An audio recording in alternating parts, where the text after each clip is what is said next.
Okay, so tonight we're not going to do the usual Tehillim Psalms, since I'll be away for a week. We're going to do Parashat Vaetchanan, which is the Parasha of next week. Devarim I did last night.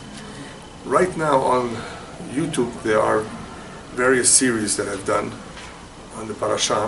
One is called Insights into the Parasha, and there will be one called Highlights. So in those series on the Parasha, there is an overview of what is going on in the Parasha.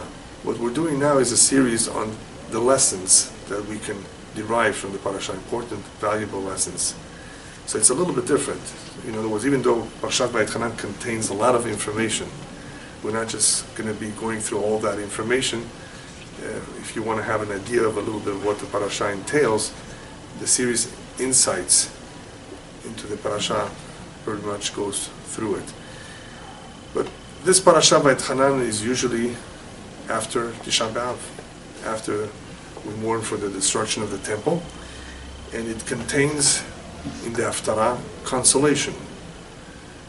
Consolation, in other words, we are being comforted by the prophets in reminding us, yes, unfortunately the bad prophecies did come true. You were warned, and unfortunately we experienced the loss of the first temple and the second one. We've gone through a lot in this very, very extended diaspora. And we're told, wait. Just like the bad, the difficult prophecies came true, you will see the good ones will also come true very soon. Mm-hmm. And hopefully this is in our lifetime. We're seeing some of those prophecies come true. And that's the consolation. But could it really be a complete consolation? What about the Holocaust survivors who are still around today? A lot of their wounds have not healed yet. They're still very, very disturbed emotionally. Many have gone through tremendous trauma, having seen firsthand many of their relatives killed. So for them, what kind of consolation could you offer? Now we know that when Mashiach comes, it's going to be something very, very special, out of this world. But it's not easy to convince someone who went through the challenges of the Holocaust for such a long time, especially the ones from Poland. 5-6 years of hell. You know, we can't even understand, can't fathom what they went through. So what can we tell them? What's going to make them feel good? How do we explain it to them, what they went through? So in this week's Parasha, we do have a little bit of an idea. Moshe, remember, this is right before he passes away from the world, so he shares a lot of information with us. He's telling us things that are going to be in the future. He knows already in advance that the Jewish people are going to err. They're going to be misled. And a lot of terrible things are going to happen to them. He knows this all in advance. So he wants to prepare us. How are we going to deal with the future events? And he tells us, listen, just keep in mind the following. Even though you may go through a lot of pain and suffering, and you will, just remember, it's all out of Hashem's love. It's not of Hashem's hate. A lot of non-Jews always misunderstood the persecution of Jews as an indication, you see, God hates you. He has abandoned you. He doesn't want you anymore. He has replaced you. That's what some claim. And Moshe reminds us that's not true. Don't ever think like that. It's all me'ahava Hashem etchem. He has had a loving relationship with you even though he's upset at you. It's all out of love. Is this love? But you've heard of something called tough love, haven't you? Tough love. You love somebody very, very much, but unfortunately he's addicted, whether it's to drugs or alcohol. And he on his own will not seek help. Sometimes you have to kick him out of the house. You have to really be very, very tough on him. But this is out of love. You don't hate him. It's for his own good and his own benefit. Hopefully all that treatment that he will seek, he will get against his wishes, will help him in the long run. And this is what Moshe Rabbeinu tells us. It's all for the good. You may not see it. You may not even understand it when the time comes. I'm letting you know, therefore, beforehand. You should know Hashem loves you. Not only does Hashem love you, Hashem swore. He swore to you that one day He will bring you back home. He will rebuild the temple. He will reestablish you. He will embrace you again. You will be His nation. So all of this is being told to us in advance so that we should not think what people are telling us, others, oh, that's it. You're no longer wanted. You've been kicked out. Your home has been destroyed. You're never going home again. We're going home. It's a fact. Now, had I been giving this lecture 200 years ago in Halib, people would have said, Inshallah, my grandchildren should see this. Today, we're seeing it. We're seeing the beginning of it, hopefully the end as well. But it's happening before our eyes. It's unfolding as we speak. What do we see? The good prophecies are for real. They're coming true. So, the difficult times that we've had was tough love. That's all it was. It was never hate. It was never meant to be like that. Hashem swore to us. Why does he need to swear? Hashem needs to swear. Sometimes human beings have to take an oath. We don't trust them. The Shevuah of Hashem is just to reinforce the whole idea. Hashem says, I swear to you, I'm telling you, this is not just a wish. This is going to happen one day. You're going to see it. Especially if we're so long in the diaspora, such a long exile, one may think that's it. Nothing has happened till now. Who's to say that it will yet happen? Yes, Hashem swore it's going to happen. But even though Hashem loved us, and He says He does, and He always will, the problem with love is that it's not always reciprocated. This happens in marriages too. This happens between friends. Not everyone demonstrates a love that he should have. He should have because the other one has been kind to him. The other one has been nice to him. Why aren't you reciprocating? Don't you want to have that loving relationship? Why is it so difficult for people to love, to connect to someone else? Now, we're not going to give here a whole lecture about that, but some of it is important because it fits in with what we're trying to explain here. How come Hashem, who has been so loving to us and has been so good and performed so many miracles, can't we understand it? Can't we reciprocate it? And that was the topic of Parashat Devarim somewhat, that the Navi complains, how come an ox knows its master, and a donkey knows who feeds him and takes care of him? Animals should know, and human beings should not realize that.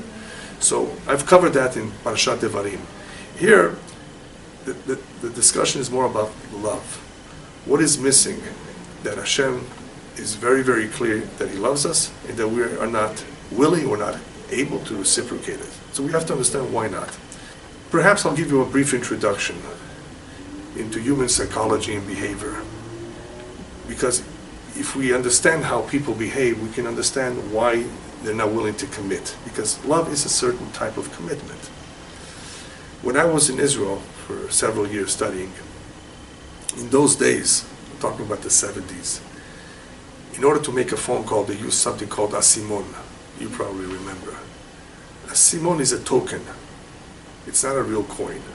You buy them, and you place it in the phone. And you may need several of them to continue to talk. So that was the way people made phone calls. There was no cell phones, nothing of that. People went to a phone booth and used asimonim.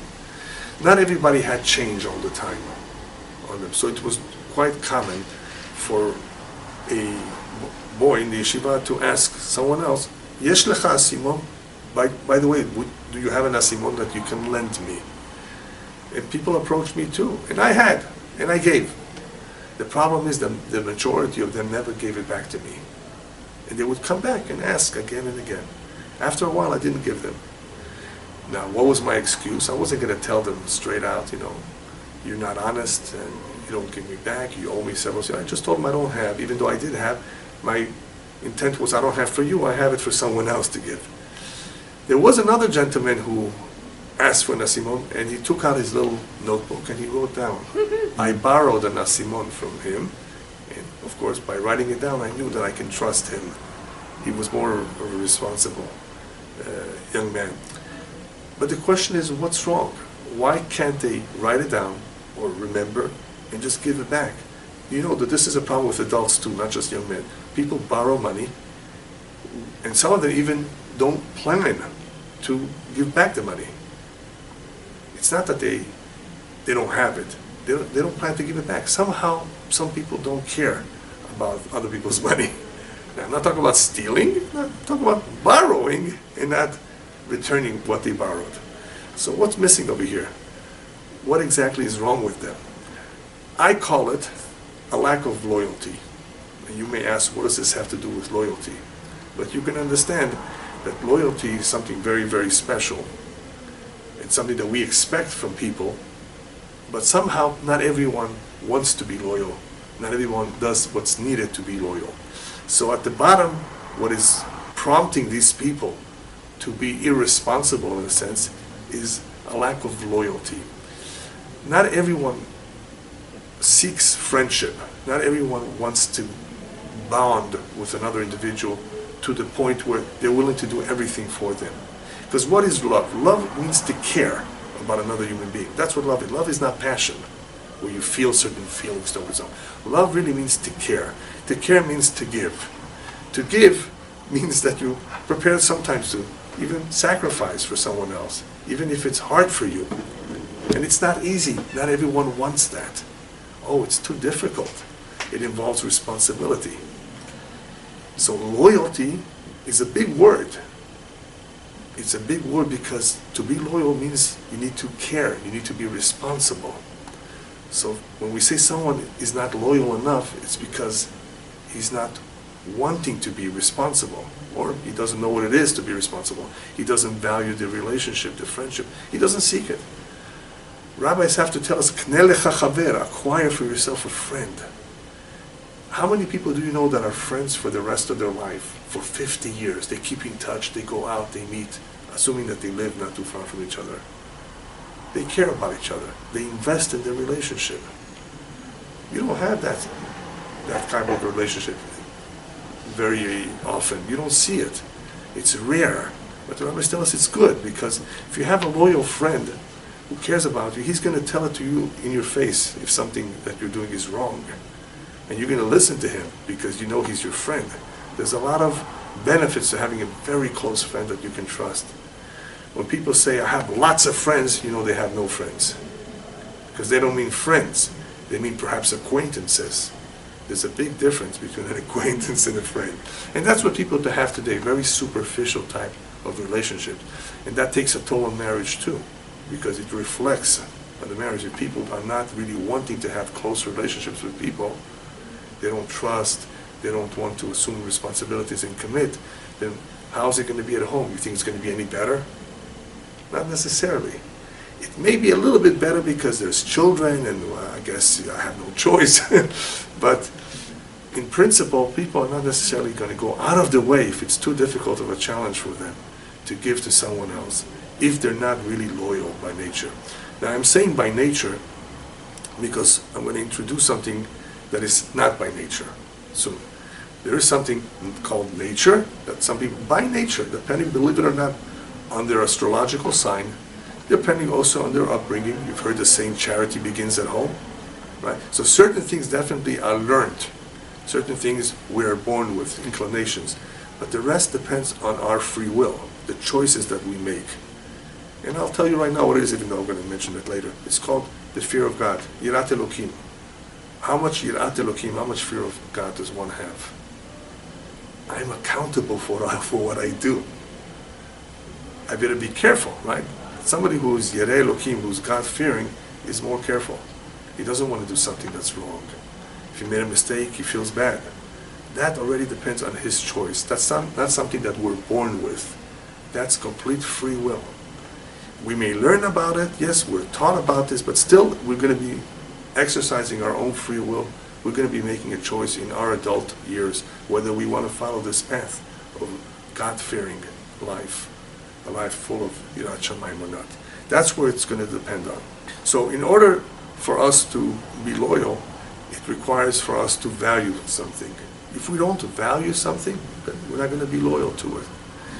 Loyalty therefore means I value it, I care about it, I want to give to it, depending on what we're talking about.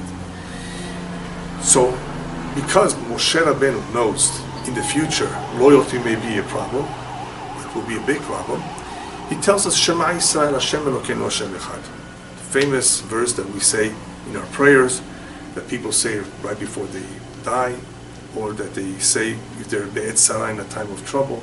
What does the word Shema Yisrael mean? Hear, O Israel, your God is one God. Well, obviously what we're saying is that we believe in one God. Yeah, but what's so powerful about it, about this statement? The word Shema, even though literally it means listen, it doesn't really mean listen over here. It means accept. Accept this fact. Accept this as true. Shema means tekablu, accept it. Not just to hear. A lot of people hear things, but they don't necessarily accept it and really, really commit to it. So Shema means accept, commit to this. Commit to whatever it entails. You accept God as a fact, then this involves a certain amount of commitment to it. What is that commitment called? Ol Malchut Shamayim, the yoke of heaven. Yoke of heaven means observance of the mitzvot. The rabbis tell us if you want to recall at all times what Shema means, look at the letters. Shema, Shin Mem Ain, backwards, the last letters, Ol Malchut Shamayim. Shin Mem Ain. If you read it from the end, the Ain being the first one, it stands for, in an abbreviated form, Ol Malchut Shamayim. When should you receive the yoke of heaven? Shahrit Mincha Arvit. Again, Shin Mem Ain. So you have in that word a reminder of what is involved. What's involved is to accept upon ourselves the yoke of heaven. That is what we're committing to. That is what we're accepting. It's not just, oh, I believe it. I'm a good Jew in my heart. Oh, no. To be Jewish means to do ma'asim. It means to commit. It means to observe mitzvot. It's not just, I believe it, I understand it, I identify with it. Let's see if you're really serious about it. Let's see if you observe the mitzvot. That is why when a non-Jew comes to convert, a sincere non-Jew wishes to convert, not because he wants to marry a Jewish girl, or not because she wants to marry a Jewish boy, they really want to convert. As you know, Judaism does not go out and seek people like the missionaries do. This is our role, this is our mission. Everyone else has a different mission. You don't have to convert, you don't have to be a part of the Jewish nation. We won't try hard to convince you. But if somebody nonetheless does want it, there's something in him that is driving him to convert. There's a holy spark that is acting like a magnet. I call it a magnet because divinity is attracted to divinity. And there's something divine in him. He identifies with this. He's more spiritual. So he wants to. What are we going to do? We're going to see. We're going to ask him. We're going to try to investigate. And we're going to tell him what's involved. And we remind him, listen, Judaism does not only mean circumcision for the man and immersion in the mikveh, in a ritual bath.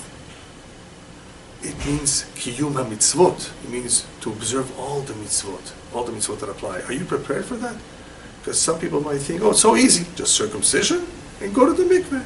Just that's it. No. It's a life of commitment, and you never retire from this commitment. Are you prepared for that? It can only be done completely. You cannot do it halfways. So what's your answer? Obviously, somebody who really wants it and cares about it, studies hard, is prepared for the exam, and goes along with it. But you'll be surprised, not everyone sticks with it. Because after a while, they realize that it requires commitment, loyalty.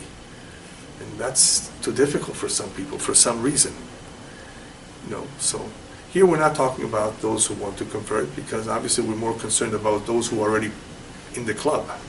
They're members already. And we want them to stay members. So that's what the focus here is. Why are they not as loyal?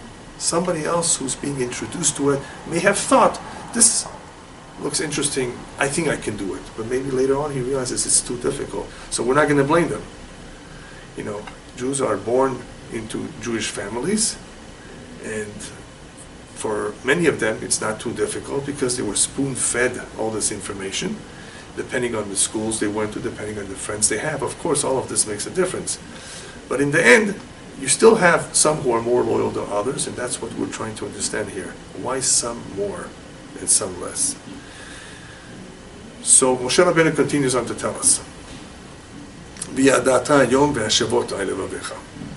there will come a time that you will realize that you were wrong, you've made mistakes, and you will know it, and you will return to Him. Wow. Moshe Rabbeinu is already telling us that there will be a generation that will be distant from Judaism, not observing at all. They're going to have a hard time. They're still going to be persecuted. The Nazis didn't care if you were observant or not. The fact that your great-great-great-grandmother was Jewish was enough to send you to the camp of extermination. So hopefully, if you begin to think and reflect about what Judaism is at some point, especially if you're going through so much trouble, you will return. So what is Moshe Rabbeinu telling us? That only one who has some clarity, some knowledge about what it means to be Jewish, has a chance to come back to it and to begin to observe the mitzvot. One who has no clarity, who doesn't understand what this is all about, is going to have a more difficult time. So getting back to what we were saying before, you have to care about something. How is somebody going to care if he doesn't understand what it's all about? Why should he value this? Why is this important for me? Why is this mitzvah of eating kosher and not eating non-kosher, why is that so important? There's a lot of Orientals that eat almost anything that crawls. Things that crawl, that a lot of people are disgusted by that. But they're still healthy. They're strong. They're happy. Nothing happens to them. So obviously the laws of kashrut, we know, have nothing to do with health. Even though it may be somewhat related, some things may not be healthy for us, but that's not the reason why we observe those mitzvot. Hashem said, listen, this is for your own good. You have a divine soul. In order for you to observe the mitzvot, I'm letting you know, I created you. Stay away from this, otherwise it's going to somehow interfere with your mission. It's going to contaminate your heart, your mind, whatever. We don't really know the real reasons, even though we have an idea that it has something to do with contaminating our mind and our heart. Even though physically it doesn't do anything to the body necessarily. Imagine having zebra meat. Cute animal with stripes. Why not? Why can't you have it? You know, and it's not a carnivore, so it's not like you know what they say, you are what you eat. So if you're going to eat a carnivore, you're going to be a carnivore. You're going to be wild. No, a zebra is not a carnivore. So what's wrong with eating zebra meat? So, in order to have a little bit of an idea of what is a zebra, or what the non-kosher animals are all about, according to the Kabbalah, you have to study Kabbalah, the Zohar. You will find some explanation, only some, as to why these or certain animals are not allowed to be part of our diet. But there are individuals who have a hard time with all of this. They point to those things that they're uncomfortable with, they don't understand. So we see from this right away that ignorance is your worst enemy. The fact that one does not know who he is, what his mission is, what he's supposed to accomplish. Imagine someone working at a big company, very, very prestigious company. And somebody comes to interview him. He's been working there for a while. Sir, why are you working here? Oh, I make good money. He didn't say anything about the company. He's thinking only about himself. He's making good money. There was once somebody that came to the Chazon Ish of blessed memory, and he says, I want to be a teacher. You know, could you guide me and help me out? He said, why would you want to be a teacher? He says, Rabbi, it pays well. He says, you should not be a teacher. A teacher should be someone who wants to teach, who wants to give to kids. You want to do this because you want to make money? Is that what you're thinking about? There's no loyalty there. If somebody says, instead of I'm making a good salary at the company, I really want to advance this company. I want to be a part of this success team. Wow, that's nice. We can count on you. You know, if he demonstrates this faithfully, then he may even advance in the company and rise to the top one day. But if he's only there because it pays well, that means he doesn't care, he's not connected. He doesn't identify with the cause. What does the company want to do? What do they want to achieve? So a Jew that does not have yediot, that does not have any information, is really missing out a lot. Why should he care about it? He doesn't even know what it's about. So v'yadat hayom v'shevota, you should know. You will know, hopefully. You'll be able to figure it out. At some point you will stop and think, and that will hopefully help you come back, help you return to your roots. How does it help someone do teshuvah just because he has the information now? Just like that, he returns. Now I have the information, now I know. There's a lot of people who know a lot of Torah, and they're not so committed. Knowledge helps in Yirat Shamayim. The moment a Jew realizes, wait a minute, this is for real. Now I understand that my grandparents were not primitive. They actually were prepared to give their lives for it. They must have understood something that I don't know. So when one does begin to immerse himself in the knowledge of our forefathers in the Torah, hopefully, it will ignite a spark in him. It will ignite the spark of Yirat Shamayim, of the fear of heaven. Once an individual has a little bit of fear of heaven, just a little bit, we can build on that.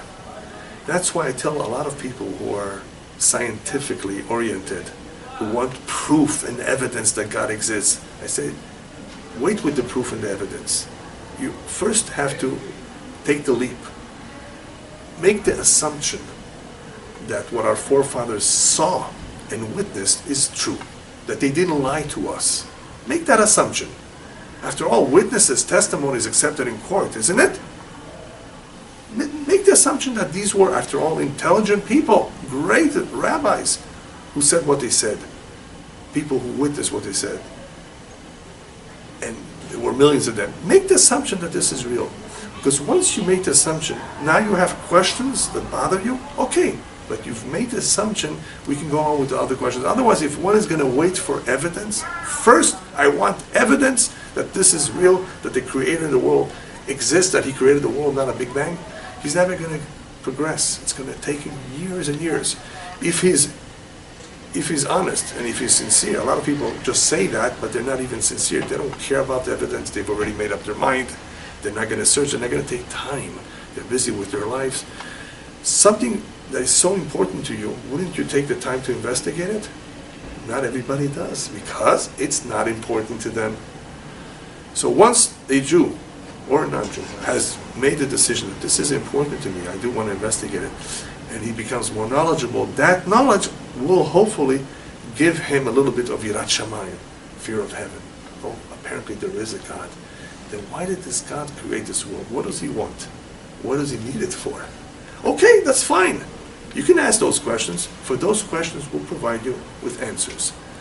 But first, begin with that. Begin with that knowledge, that important piece of knowledge that God did create the world.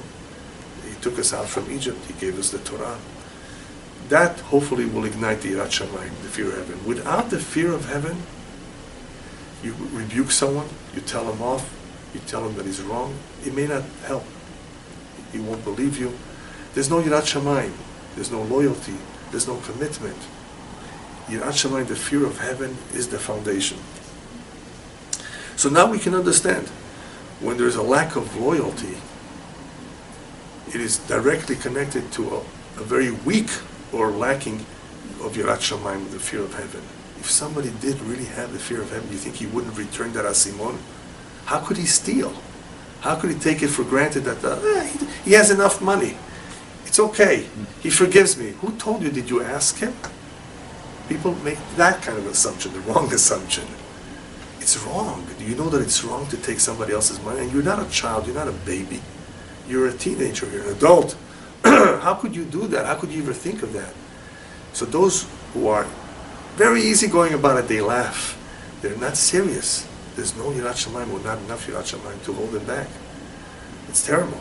So how could they ever be loyal? You can't trust them. Some people will tell, oh, this is kosher. I'm telling you, you can eat it. You can eat in my house. You know that they're not kosher. So could you trust him that what he bought was kosher? He himself does not care about it. And it's worse if he makes fun of it. Because sometimes a person may not be careful, but out of respect to you, he will buy a kosher meal. That's possible. But if you sense that this individual is totally not committed, makes fun of it, ridicules it, don't trust him at all. You can't. He's not qualified as a witness, the rabbis tell us, to testify on something that he doesn't care about. He has no attachment to. We can't accept him as a witness. Rabbis tell us, for example, people who gamble all the time, not once in a while with the slot machines, all the time, horse racing, they're disqualified from being a witness. And you wonder why.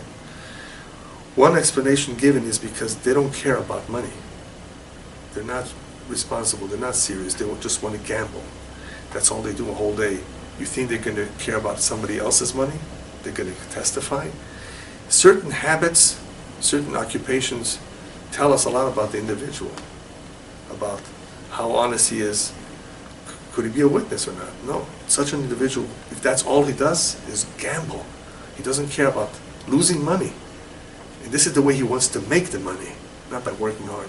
He's not going to care about somebody else's money, about people coming to a court, about some financial matter. Can you use him as a witness? No. There's no trust here. Complete lack of responsibility. So in the same way it is with a couple. With a couple also, loyalty is very important. How do you establish loyalty? So we just said Shema Yisrael Hashem Elokeinu Hashem Echad is a statement that hopefully will strengthen our commitment with Hashem by declaring that Hashem is one. So husband and wife, imagine one telling each other, you're the only one in my life. I don't have anybody else. That's very special, because how does loyalty become shattered? Let's use the word shattered. How is it shattered if it existed in the beginning? When someone else is introduced, another woman, another man. Do you know that the couple comes first and the children second? Not everybody knows that. The couple comes first, then comes the children, then comes others. A lot of people have a problem with that because they're very close to a parent. That's very nice of you. Honor your parents for the rest of their life. But you come first. The Torah tells us, you want to have a strong relationship? You let go of your parents. You don't abandon them. It says you let go. And you stick to your spouse.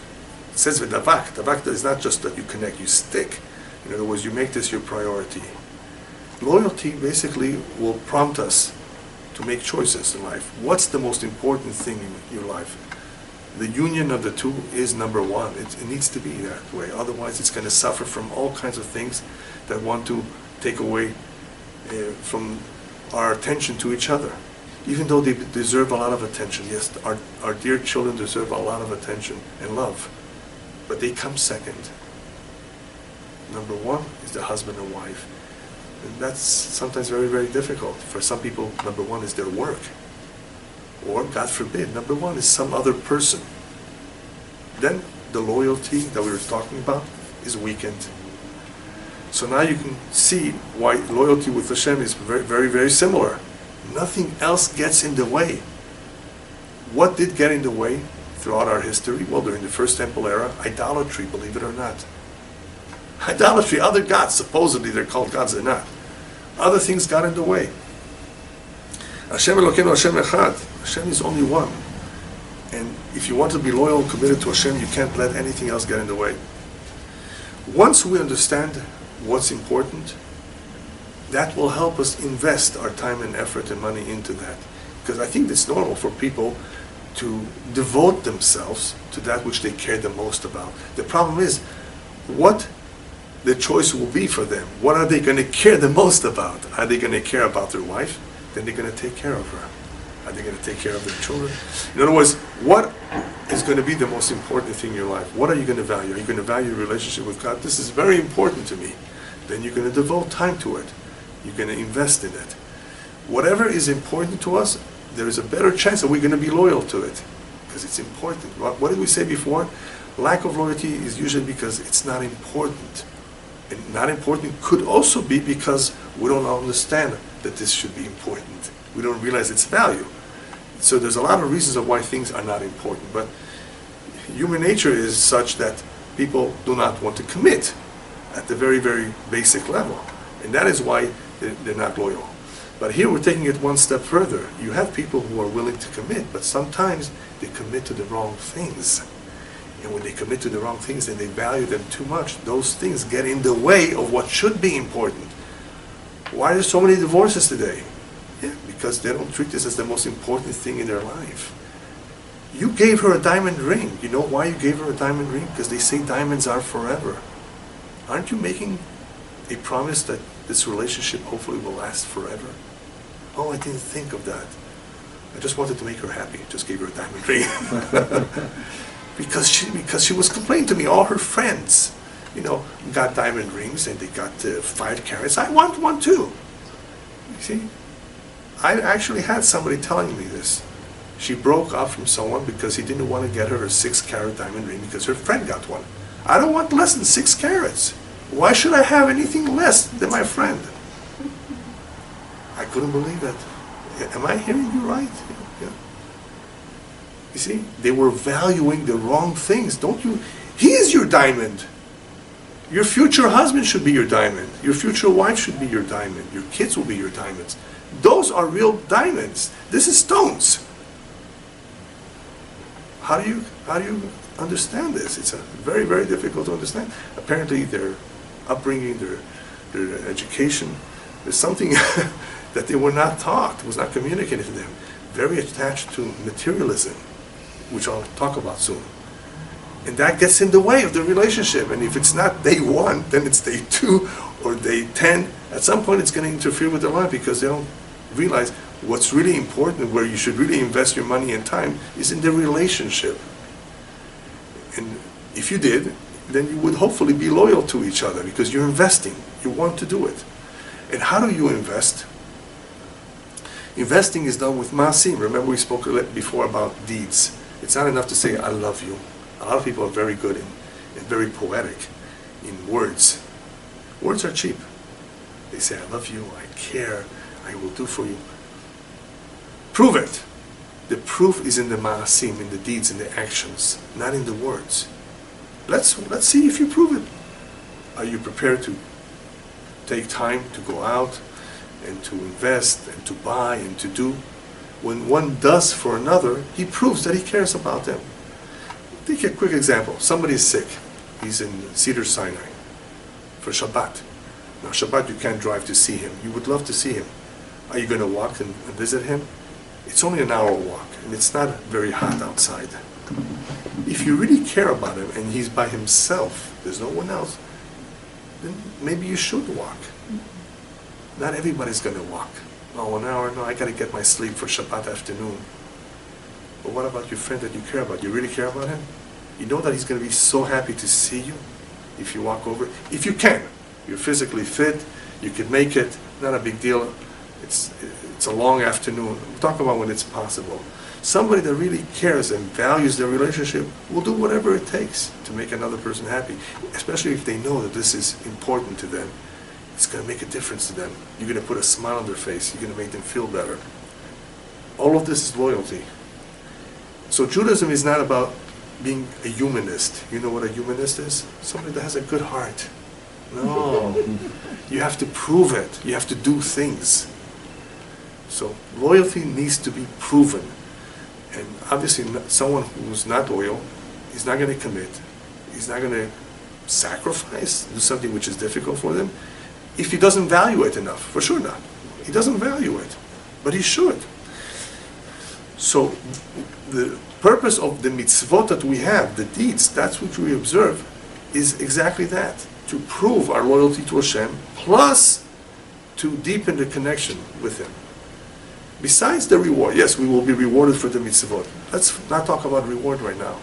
These mitzvot that we perform, believe it or not, whether it's a lulav, whether it's eating kosher, any mitzvah, if we're doing it because Hashem said so, the fact that we're doing it for Him deepens the relationship. It proves that we're loyal.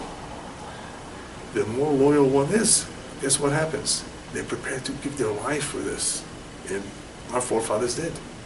Whether it was in Spain, in Portugal, in many countries where they were challenged with their faith, no way in the world will I give up my faith. Wow, where did they take that courage from? It's not just courage, it's loyalty.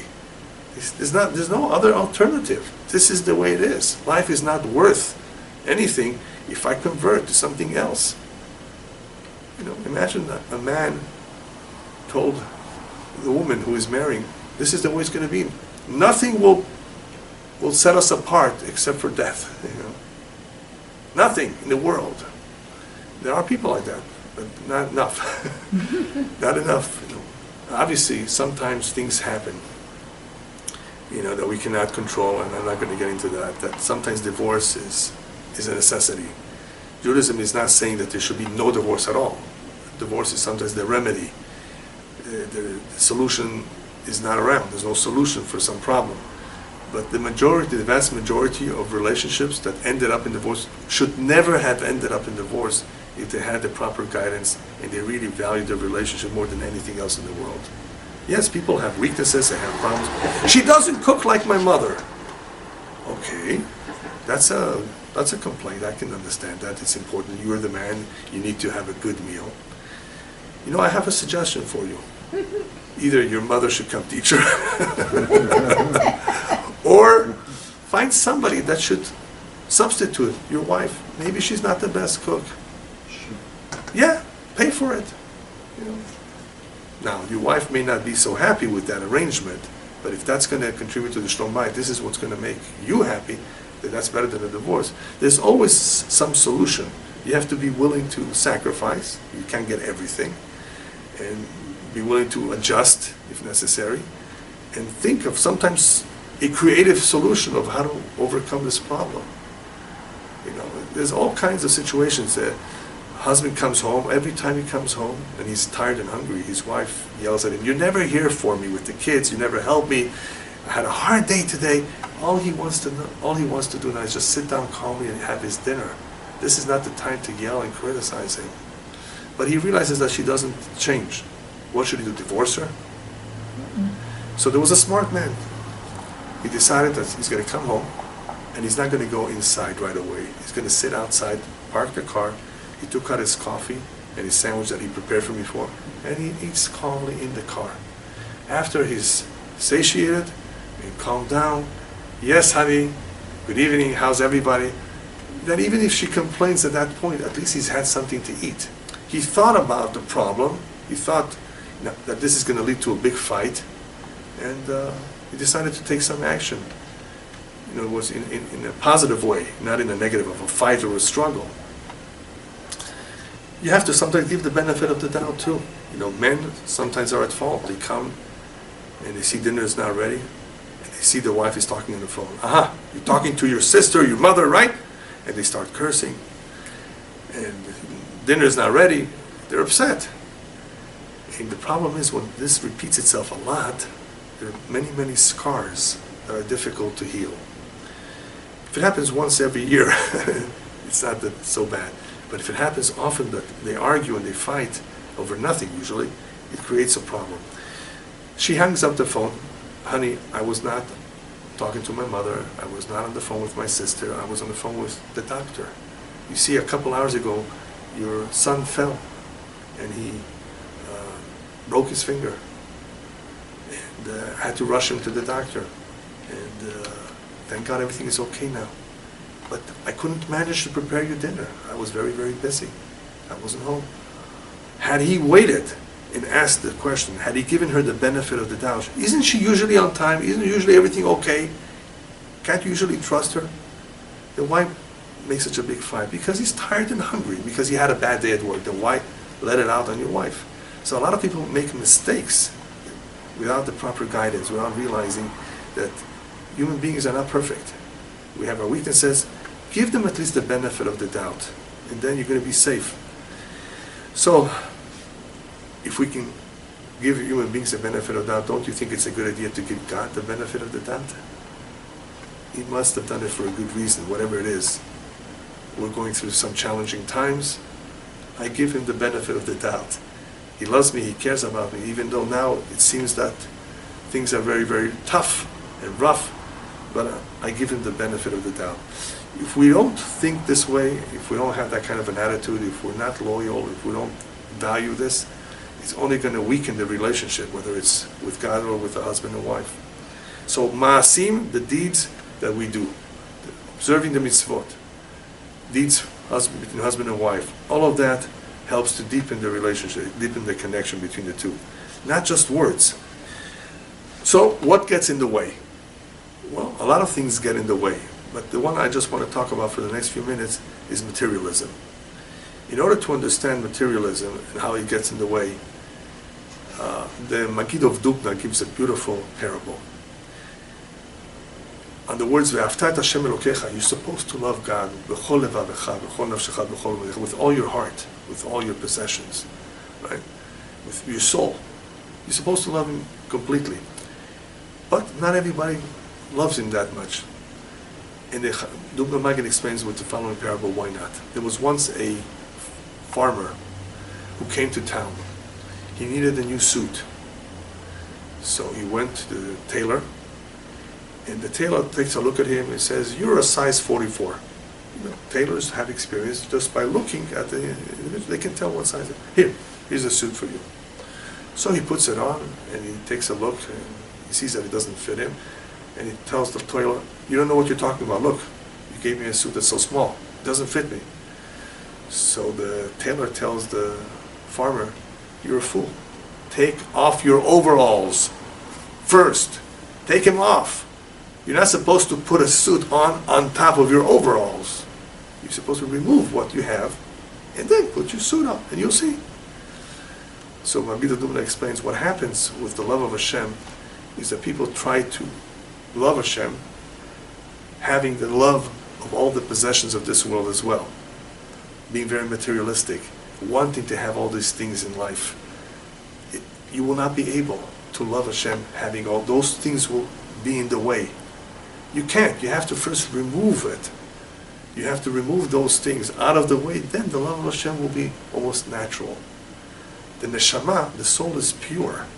The soul doesn't have an interest in all this physical world. But the soul is in the physical body. In a way it's trapped, because the physical body has wants and needs. So we have to be very careful not to overemphasize materialism, because that materialism is like the overall of the farmer. It gets in the way. If you remove it, you will see it's a lot easier to love Hashem. It's a lot easier to connect with Him and to do His wishes. A person who's very materialistic is going to be busy thinking about business and work and his car and all kinds of things except for the mitzvot. You can't have it both ways. The more spiritual a person is, the more he values spirituality. It's easier for him to love Hashem, of course. It's natural, it's normal. He's so good to me. Even though he's poor, he realizes how good Hashem is to him. But the more physical one is, the more materialistic it is. That physicality gets in the way. And the same is true with a couple. Materialism. She wants a bigger house because the neighbor has a bigger house. I actually had a couple come to me. And this is a wonderful couple, really.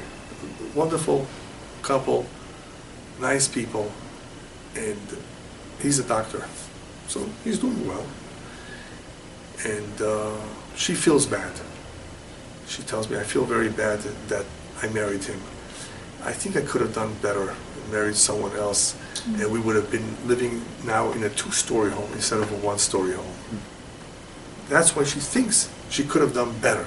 Because with this doctor, with this young man, who's a wonderful person, she only got so far in life, only 1-story house, where she could, had she married somebody else who was wealthier, she would have had a 2-story home. This is the way she was thinking, and I couldn't believe it again. How do you understand somebody like that? They're very into materialism. That is what they value this so much, or they're jealous of others, or both. That is interfering with their shalom bayit, with their happiness. It's complaints. And sometimes, the husband has no choice but to take a bigger mortgage just to make his wife happy. I feel bad for them. They don't want to destroy the relationship. But how do you teach her that she's not thinking in a healthy way?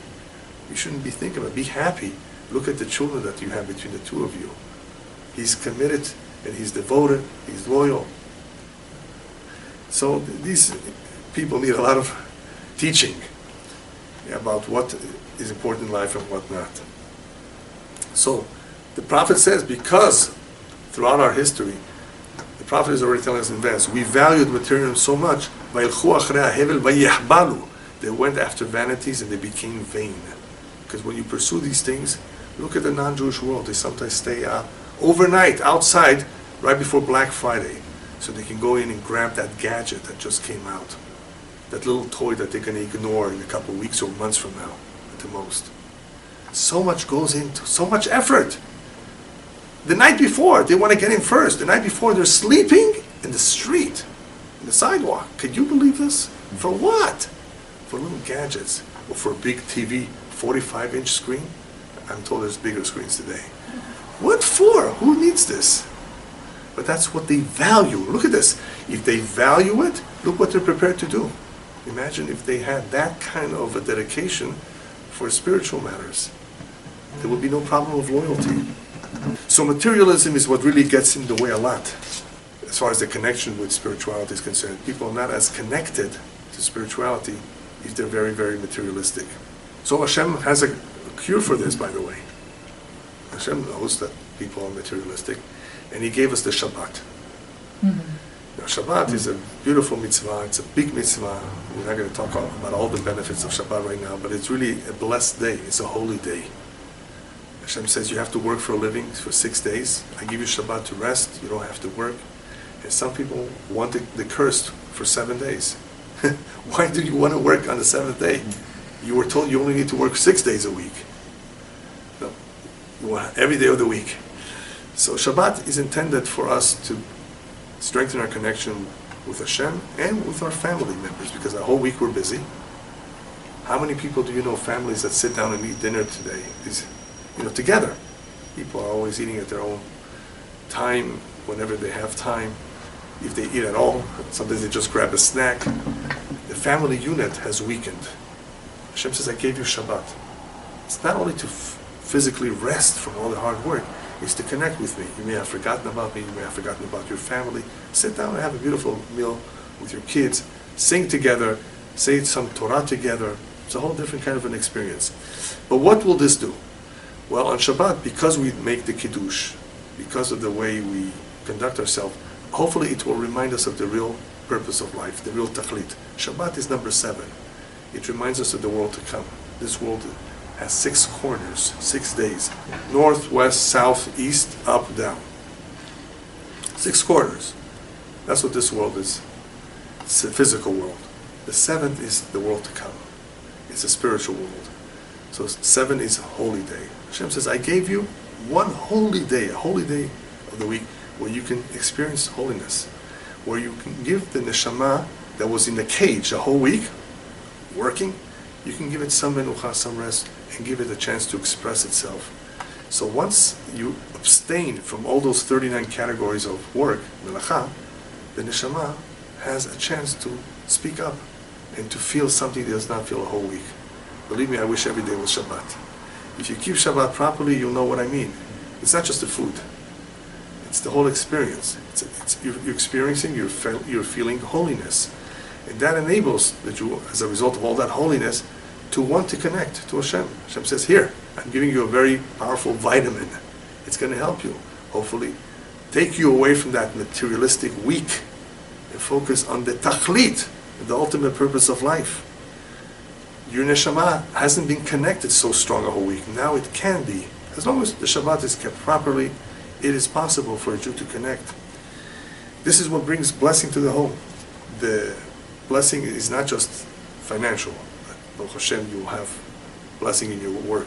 It's also a blessing that the family can hopefully bond. Not everybody's all over the place during the week. They're together, hopefully eating together. So this Kedusha, this kind of an atmosphere, will enable the Jew, his soul, to elevate itself and to connect to Hashem in a very, very powerful way. You know where you see this also? I've talked about it in the lectures on NDE, near-death experiences, people who have died temporarily and they saw themselves above their physical body being drawn to a very, very powerful, beautiful, warm, white light. And they say that that light is the Shekhinah, the Divine Presence. But they feel drawn to it. They feel that love. They feel that they want to connect with it. They want to be absorbed into it. That's the feeling everyone has that has gone through an NDE, Jew or non-Jew. What is that? It's the soul. The soul does want to connect. It's the physical body that says, no, I want to enjoy. I want to have my pleasures. It's the physical body that gets in the way. So people don't realize that. If they value all the physicality, whether it's money or pleasures, it's going to get in the way of any relationship, husband, wife, or with God. As you can see, from the Shabbat, from the NDE, the Neshama wants to connect to Hashem. So since the Neshama on its own does want to connect, we have the mitzvah, Be'ahavta et Hashem Elokecha. Love Hashem. As one rabbi asked, how is it possible to command someone to love God? To love, how can you command to love? Love is something that's supposed to come on our own. We're supposed to somehow love Hashem on our own, to cultivate that, to develop that sense. How could you command someone? If you command him, it's not real love. You understand the question? How could you command to love Hashem? You should want to on your own. So he explains beautifully. He says, because the neshama really does want to. There's just things that get in the way. Because the neshama intrinsically, naturally, wants to connect to Hashem, it is possible to command it and to remind it. Be careful you don't do anything that will get in the way. So the love for Hashem is, be careful that you don't let other things get in the way, that you will love more. Because if you will love something else a lot more, you'll have a hard time connecting with Hashem. So, what do we learn from all of this so far? Loyalty is possible for everyone to have, as long as it's pure. The neshama is pure from any impurities of materialism and the like. Then there's more of a chance that the individual can be loyal. Because if the neshama is pure, it will have greater clarity, it will not have a problem committing, it will hopefully have that fear of God that we said before you need to have. It's pure. It senses what's important in life. I'm going to worry about a dollar and keep it. I'm going to give it back to him. What's the question about it? But people say, oh, it's free money, or whatever it is. They value silly things, as the prophet says. They go after the vanities, so they become vain. That's what they become.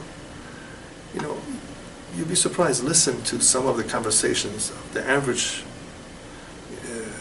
individual out there, if you're able to see what he talks about. I was once in the bus in Israel, and two bus drivers were talking to each other, the driver and another one. Oh, you should have been in the house of Moshe last night. You should have seen what kind of burekas he had. Such beautiful, big burekas. I'm telling you, you've never seen burekas like that. That's, for the next 5 minutes, all he spoke was about burekas. I couldn't believe it. That's all. That's it. You missed out. You should have been there. So you can tell a lot by the conversation of people. What is it that they value? And the problem is that because of what they value, it will interfere with the love of Hashem. Anyway, just to finish up, what are we going to do about all those that have become so distant? Moshe Rabbeinu sees the future. He knows that this will happen. He gives us as much information as he can. But what can we do when we see these individuals? Is there any way that we can help them? Moshe tells that generation, to that generation, he tells, you have seen it, you have experienced it, it has been proven to you, you've been convinced that God is for real. Okay, yes. All right, but how are we going to convince those who didn't see it? How do we get them to connect? How do we get them to observe the mitzvot? How do we get them to value this? How do we get them to not get lost, to be misled? I think the best answer is what the Baal Shem Tov said once. The Baal Shem Tov said something beautiful. He says, every day the rabbis tell us there's a heavenly voice that comes out from Mount Sinai and tells us, return to me, my children. So the Baal Shem Tov says, no one hears that heavenly voice. Why does it come out? And why is it that we don't hear it? In other words, what's the purpose of that heavenly voice coming out to begin with if we're not going to hear it? And why don't we hear it? So he says it's not audible to the physical ear. This is a heavenly voice that the neshama does hear.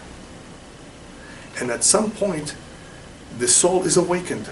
People have gone to the Western Wall. For the first time in their life, they're not so religious and they began to cry. They don't know why.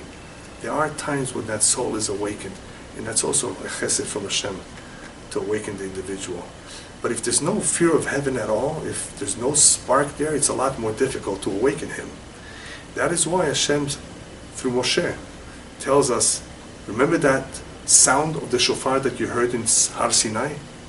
If you look at the way the Torah describes that sound of the shofar, it became stronger and stronger, and it didn't stop. Usually when a human being blows a shofar, it becomes weaker, and it stops. That sound of the shofar was continuing. V'lo yasaf, it didn't stop. Stronger and stronger. What for? Why did Hashem have to make such a strong shofar? So the answer to that is, for future generations, the waves of that sound, the spiritual waves, are still there. And they are the ones that awaken. That's that heavenly voice that comes out. They're still there, awakening people. And that is what Hashem says, that the whole idea of why He did this in such a grand way was that you should learn li'irayat Hashem Elokecha, that you should fear Hashem.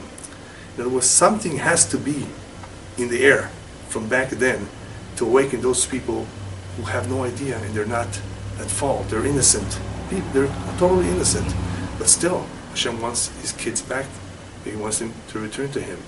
He wants them to be loyal to Him. So He has to awaken them. That is why today we have, Baruch Hashem, one of the prophecies coming true where there's a tremendous amount of people doing teshuvah. Children are bringing back their parents.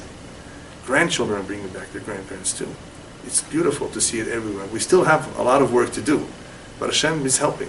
We actually see it, that people are starting to think, picking up information that they didn't have before. The internet in some ways is helping. I say in some ways because there's a lot of not good information in the internet. But there's some valuable tools that can help those who are seeking to understand who they are and what is their mission in life.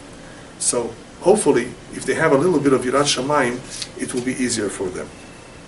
Just want to end that Yirat Shamayim, the fear of heaven, is really the bottom line. That is how Kohelet, Solomon, chose to finish his book, Kohelet. Sof davar hakol nishma et Elohim yirah v'mitzotav shel ki zeh kol hanan. The bottom line is not how much money you make. It's not necessarily how much you learned. It's beautiful, you learned a lot. It's the Yirat Shamayim. Yirat Shamayim hi otzaro, the rabbis tell us. That is the treasure of Hashem. A lot of people have a talent. They know everything. They memorized everything. They're geniuses. Hashem says, I care about Yirat Shamayim. That is my treasure. That is what I store in my treasure. Because that is the free will. If a person is very intelligent and has a photographic memory, that is a gift from Shamayim. It's not something that he acquired on his own. Hashem says, I value what you did on your own, not what I gave you. I gave you the money. I gave you your kids. I gave you your wife. That's all I give you. Hakol b'dei Shamayim, that's all in the hands of heaven. Chutz mirat Shamayim, except for the fear of heaven. That is why, that is the most important thing, to develop that fear of heaven as to the maximum, and that will help us get closer to Hashem. I think that it's very clear to us today that throughout our history, the Jewish people did show a tremendous amount of self-sacrifice. They really did show that love for Hashem. Many people did. Not all, but many did show how much they care about Judaism, how much they care about Hashem. They gave their lives for it. So you know what's coming next? Now it's Hashem's turn.